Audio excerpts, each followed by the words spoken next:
પાટણ નગરપાલિકાની કારોબારી સભામાં ભાજપના કોર્પોરેટર સામસામે આવી ગયા। નગરપાલિકા દ્વારા બનાવેલા રોડની ગુણવત્તા તેમજ ભ્રષ્ટાચાર મામલે સામસામે આવ્યા।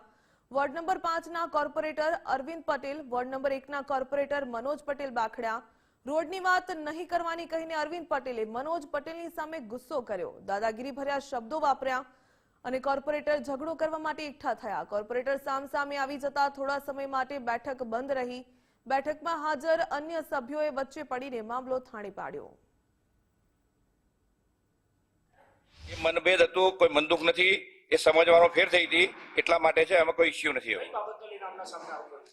એ જે આઇકોનની રોડ બન્યો હતો એમાં કોંગ્રેસના સુધરી સભ્ય ભરતભાઈ ભાટિયાએ આક્ષેપ કર્યો હતો કે આઇકોન રોડ સારો, આઇકોનની રોડ જે બન્યો છે સારો બન્યો નથી, પણ બીજો જ આવો રોડ એ અમારા વોર્ડ નંબર 1માં બનવાનો છે।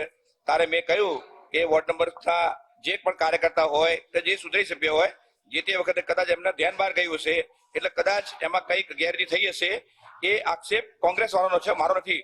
ત્યારે મેં એમને કહ્યું કે અમે જાગૃત સુધરી સભ્યો છીએ અને ભવિષ્યની અંદર જે આઇકોનિક રોડ બનવાનો છે એ ખૂબ સારો બનશે, એ બાબત છે, બાજી કોઈ બીજી બાબત નથી એમાં।